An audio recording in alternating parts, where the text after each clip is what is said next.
इस वीडियो में हम डिस्कस करेंगे 20 अप्रैल से बनने वाले करंट अफेयर के सभी इंपॉर्टेंट क्वेश्चंस। कल के क्लास में हमने देखा था कि अभी हाल ही में ब्रिटेन ने पाकिस्तान को यात्रा के लिए बहुत ही खतरनाक देशों की लिस्ट में शामिल किया है।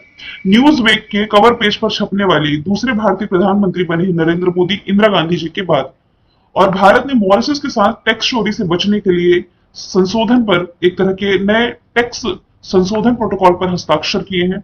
आरबीआई ने बैंक ऑफ बड़ौदा का जो वर्ल्ड ऐप था इसे बैन किया है। भारत ने एशियाई कुश्ती चैंपियनशिप जो कि किर्गिस्तान में आयोजित की गई थी इसमें 9 मेडल जीते हैं। स्पेस इंडिया की ब्रांड एम्बेसडर संजना सांघी बनी है। जापान ने अमेरिका के साथ मिलकर के अपने अंतरिक्ष कार्यक्रम को मतलब कि एक अंतरिक्ष यात्री को चंद्रमा पर भेजने के लिए घोषणा की है।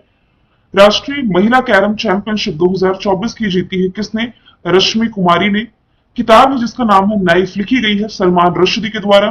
प्रतिवर्ष भारतीय रेलवे दिवस ये मनाया जाता है 16 अप्रैल को। तो सभी क्वेश्चंस हमने कल पढ़े थे। शुरू करते हैं आज का हमारा पहला सवाल है हाल ही में केंद्र सरकार का जो हरित ऋण कार्यक्रम है इसके क्रियान्वयन में कौन सा राज्य टॉप पर है? तो इसमें टॉप पर रहा है Madhya Pradesh. Option number A इसका राइट आंसर हो जाएगा। मध्य प्रदेश इसने 10 राज्यों में वृक्षारोपण की सुविधा प्रदान करने और ग्रीन क्रेडिट कार्ड कार्यक्रम को लागू करने में बेहतरीन परफॉर्मेंस दी है। बेसिकली यदि मैं कहूं तो ग्रीनरी को, हरियाली को प्रमोट करने के लिए मध्य प्रदेश के द्वारा जो पहल किए गए हैं इसके लिए मध्य प्रदेश को इस जीसीपी यानी कि ग्रीन क्रेडिट प्रोग्राम में टॉप पर रखा गया है।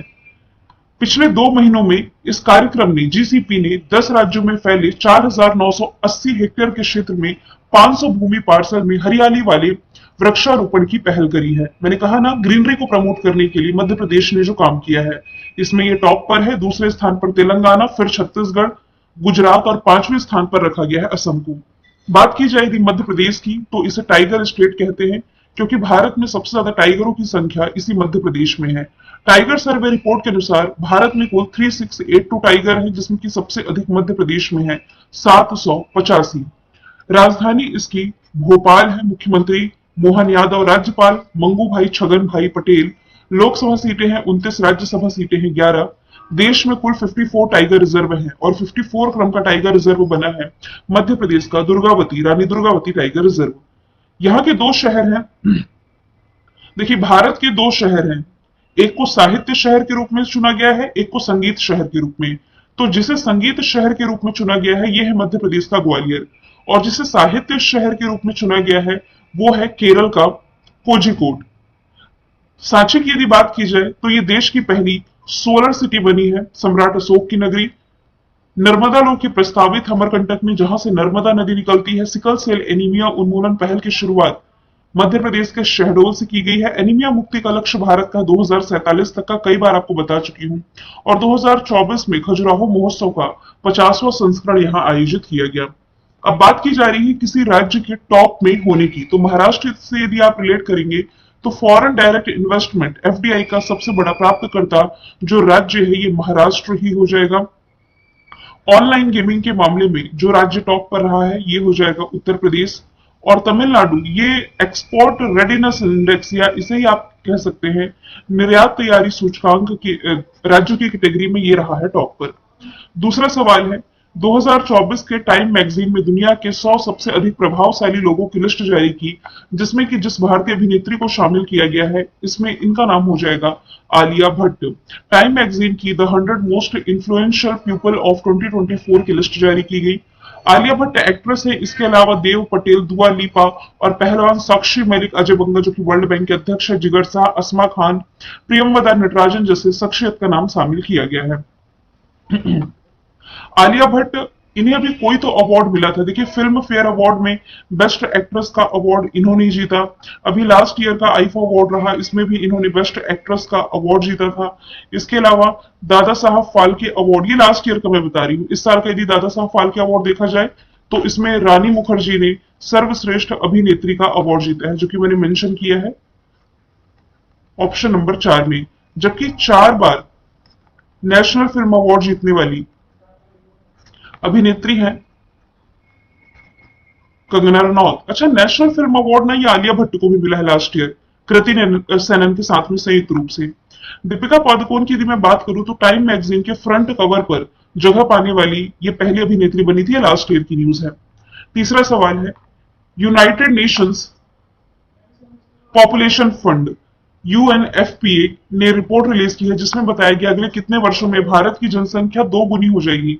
देखिए बड़ा शॉकिंग ये डेटा है। आने वाले 77 सालों में, हालांकि तब तक हम निपट चुके होंगे, हमारे नाती पोता जो होंगे ये देख रहे होंगे। यूएनएफपीए रिपोर्ट कहती है कि अगले 77 वर्षों में भारत की जनसंख्या 2 गुनी हो जाएगी। और इसकी रिपोर्ट के अनुसार मतलब कि यूएनएफपीए के द्वारा विश्व जनसंख्या स्थिति 2024 अभी जारी की गई है। अप्रैल 2024 तक के डेटा है कि भारत 144.17 करोड़ की अनुमानित जनसंख्या के साथ पूरी दुनिया में शीर्ष पर है। और चीन अब दूसरे स्थान पर 142.5 करोड़ आबादी है। दुनिया का दूसरा सबसे अधिक आबादी वाला देश अब रहा है चाइना। स्कूल टाइम से हम पढ़ते आ रहे थे कि चाइना में सबसे अधिक आबादी है, अब हो गया भारत में। भारत में पुरुषों की जीवन प्रत्याशा है 71 वर्ष और महिलाओं की 74 वर्ष। इनकी एवरेज पुरुष जो है ये 71 साल जीते हैं, महिला ये 74 साल जीती हैं। चौथा सवाल है, हाल ही में विश्व विरासत दिवस कब मनाया गया? World heritage day. तो अप्रैल महीने की 18 तारीख को मनाया जाता है वर्ल्ड हेरिटेज डे। इस बार की थीम आप याद रख लें, कभी भी यदि हेरिटेज डे का सवाल है ना तो एग्जाम में मैं अक्सर देखती हूँ यदि डे और थीम से सवाल बनता है तो उसकी डिटेल लिखने के लिए नहीं आती कि भाई किस पर्पज से या कुछ भी इस तरह का सवाल नहीं बनता है। सीधे सीधे आप याद रखें विश्व विरासत दिवस, इनकी वर्ल्ड हेरिटेज डे। थीम है डिस्कवर एंड एक्सपीरियंस डाइवर्सिटी। इसकी शुरुआत 1982 में की गई थी the international council on monuments and sites के द्वारा। तो जो विरासत है इनके सुरक्षा और संरक्षण को इनके महत्व को उजागर करने के लिए दिवस मनाया जाता है। 13 अप्रैल से आपको रिलेट कर लेना है जालियांवाला बाग। 13 अप्रैल 1919 की घटना थी, तो अभी 2024 में इसकी 105वीं जयंती मनाई गई है। रेल दिवस ये हमने मनाया है 16 अप्रैल को। और 17 अप्रैल को हमने पढ़ा है हीमोफीलिया डे। आगे चले, पांचवा सवाल है, हाल ही में जीआई टैग प्राप्त तिरंगा बर्फी उत्तर प्रदेश के किस शहर से संबंधित है? तो उत्तर प्रदेश के वाराणसी शहर से संबंधित है ये तिरंगा बर्फी, जो कि अभी हाल ही में चर्चे में थी, इसे जीआई टैग मिला है। वाराणसी के ढलुआ मूर्ति मेटल कास्टिंग क्राफ्ट को भी रिसेंटली जीआई टैग दिया गया है। अभी देखिए चेन्नई में जो जीआई यानी कि ज्योग्राफिकल इंडिकेशन यानी कि भौगोलिक संकेतक रजिस्ट्री कार्यालय जो है, इसने बताया था कि किस राज्य में सबसे अधिक जीआई टैग प्राप्त प्रोडक्ट्स हैं। सबसे ज्यादा उत्तर प्रदेश में ही है, कुल 75 है। अब यदि मैं ऑप्शन की बात करूं, सबसे पहले मैं वाराणसी से ही रिलेट करूंगी। देखिए दुनिया का सबसे बड़ा मेडिटेशन सेंटर जिसका नाम है सर्ववेद, इसका उद्घाटन वाराणसी में ही किया गया। वाराणसी गंगा नदी के किनारे बसा सबसे स्वच्छ शहर है और ये प्राइम मिनिस्टर नरेंद्र मोदी जी का निर्वाचन क्षेत्र है।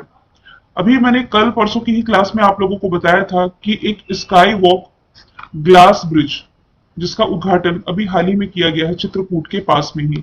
अयोध्या से आप ये रिलेट कर सकते हैं, रामलला की प्रतिमा का उद्घाटन तो किया ही गया, इसके अलावा ये रिलेट कर सकते हैं आप उत्तर प्रदेश का पहला सोलर सिटी यही बनने जा रहा है। यदि भारत का पहला सोलर सिटी पूछा जाता तब आंसर होता सांची, जो कि मध्य प्रदेश में है। लखनऊ में पहला बंदरबन और देश का पहला AI city artificial intelligence city बनने जा रहा है। छठवां सवाल है, किस आईआईटी संस्थान ने भारत की पहली मोबाइल मेडिकल डिवाइस कैलिब्रेशन सुविधा की शुरुआत करी है? इसकी शुरुआत रिसेंटली आईआईटी मद्रास के द्वारा की गई है। और एक लाइन में यदि मैं बताऊं ना तो बेसिकली हेल्थ सेक्टर में और इंप्रूवमेंट के लिए, मतलब ये जो सुविधा है ये रोगी के उपचार के लिए डिफाइब्रिलेटर और डायलिसिस मीटर जैसे 45 प्रकार के जीवन रक्षक उपकरणों को अपने साथ कैरी कर सकता है, कैलिब्रेट कर सकता है। और ये भी हाल ही में लॉन्च किया गया है आईआईटी मद्रास के द्वारा। ये वही आईआईटी मद्रास है जो कि नेशनल इंस्टीट्यूट रैंकिंग फ्रेमवर्क में टॉप पर रहा है। इसके अलावा 155 mm का स्मार्ट गोला बारूद यही बनाने जा रहा है। आईआईटी जोधपुर से क्या करंट अफेयर का क्वेश्चन हमने पढ़ा था कि जोधपुर में रोग ट्रैकिंग के लिए एक नैनो सेंसर का अभी स्टैब्लिश किया गया है। ये आईआईटी कानपुर देश का पहला आर्टिफिशियल इनकी कृत्रिम हृदय जो ये यही विकसित किया गया है। और आईआईटी दिल्ली ये भारत के बाहर पहला अपना ब्रांच ओपन करने जा रहा है यूए की कैपिटल अबू धाबी में। वैसे भारत का ऐसा पहला आईआईटी जो भारत के बाहर पहला ब्रांच ओपन कर रहा है आईआईटी मद्रास है, जंजीबार तंजानिया में। सातवां सवाल है, अप्रैल 2024 में किसे विजडन के विश्व के अग्रणी क्रिकेटरों में शामिल किया गया है? तो देखिए मेल कैटेगरी में याद रखें ये हो जाएंगे पैट कमिंस और फीमेल कैटेगरी में हो जाएंगी नेट साइबर ब्रेंट, यानी कि option number D, both A and B इसका राइट आंसर हो जाएगा। पैट कमिंस जो है माइकल क्लार्क के बाद ये सम्मान हासिल करने वाले दूसरे ऑस्ट्रेलियाई क्रिकेटर बने हैं। और यदि मैं बात करूं नेट साइबर ब्रेंट की, तो इसमें शामिल होने वाली इंग्लैंड की ये पहली महिला बन गई है। विराट कोहली की यदि मैं बात करूं तो आईपीएल में 8 सेंचुरी लगाने का रिकॉर्ड इन्होंने ही बनाया है। आगे चलते हैं। अप्रैल 2024 में जगजीत पावडिया को अंतरराष्ट्रीय नारकोटिक्स कंट्रोल ब्यूरो के कौन से कार्यकाल के लिए अध्यक्ष फिर से चुन लिया गया है? तो ये अब तीसरे कार्यकाल के लिए नेशनल क्राइम रिकॉर्ड ब्यूरो के एनसीआरबी के, माफ कीजिएगा एनसीआरबी नहीं है ये, इंटरनेशनल नारकोटिक्स कंट्रोल ब्यूरो यानी कि आईएनसीबी है, इसके अध्यक्ष के रूप में ये फिर से चुन लिए गए। इनका तीसरा कार्यकाल है, मतलब अब जो कार्यकाल शुरू होगा 2025 से 30 तक का रहेगा। नवा सवाल है, किताब से रिलेटेड है, चर्चे में रही किताब ए मर्सिनरी किसका संस्मरण है, यानी कि किसके द्वारा लिखी गई है? तो ये दुब्बरी सुब्बाराव जो कि आरबीआई के पूर्व गवर्नर रहे हैं, इनके द्वारा लिखी गई है। पुस्तक का पूरा नाम है justice A mercenary notes from my life and career. Salman Rushdie की कल ही एक किताब हमने पढ़ी थी जिसका नाम है नाइफ, शशि थरूर की द पैराडॉक्सियल प्राइम मिनिस्टर। सुधा मूर्ति ये इंफोसिस के को फाउंडर नारायण मूर्ति की वाइफ है, अभी राज्यसभा में मनोनीत की गई। इनकी कई किताबें हैं जैसे कि वॉइस एंड अदरवाइज, यहां पर लिख देती हूँ, जैसे वॉइस एंड अदरवाइज,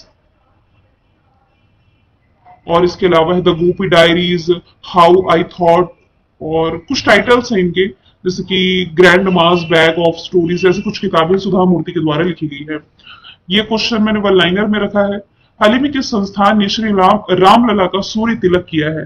इंटरनेट पर ये तस्वीरें काफी ज्यादा वायरल हुई, तो भारतीय तारा भौतिक संस्थान यानी कि इंडियन इंस्टीट्यूट ऑफ एस्ट्रोफिजिक्स के द्वारा श्री रामलला का सूर्य तिलक किया गया है।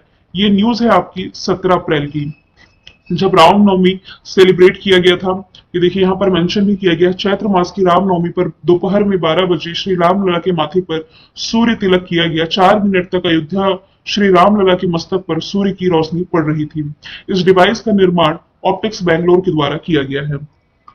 विश्व की विरासत स्थल में हम डिस्कस कर रहे हैं गोवा का चर्च गेट कॉन्वेंट, गोवा में, फतेहपुर सिकरी यूपी में है, हम्पी कर्नाटक में, खजुराहो मध्य प्रदेश में, महाबलीपुरम तमिलनाडु में, कोणार्क का सूर्य मंदिर ओडिशा है, आगरा का किला यूपी है, होयसला की पवित्र मंडली कर्नाटक, मैंने बताया ना होयसला के टेम्पल 42वां स्थल है यूनेस्को के हेरिटेज में शामिल, कर्नाटक का ही है, और 41वां जो है पश्चिम बंगाल का शांति निकेतन है। मैंने पूछा था राष्ट्रीय अनुसूचित जाति आयोग के अध्यक्ष कौन बने? आंसर इसका था किशोर मकवाना। आज का सवाल आपका है, हाल ही में पर्यटक के रूप में अंतरिक्ष की यात्रा करने वाले पहले भारतीय कौन बनने जा रहे हैं? तो इसका जो भी आंसर कमेंट बॉक्स में बताइएगा।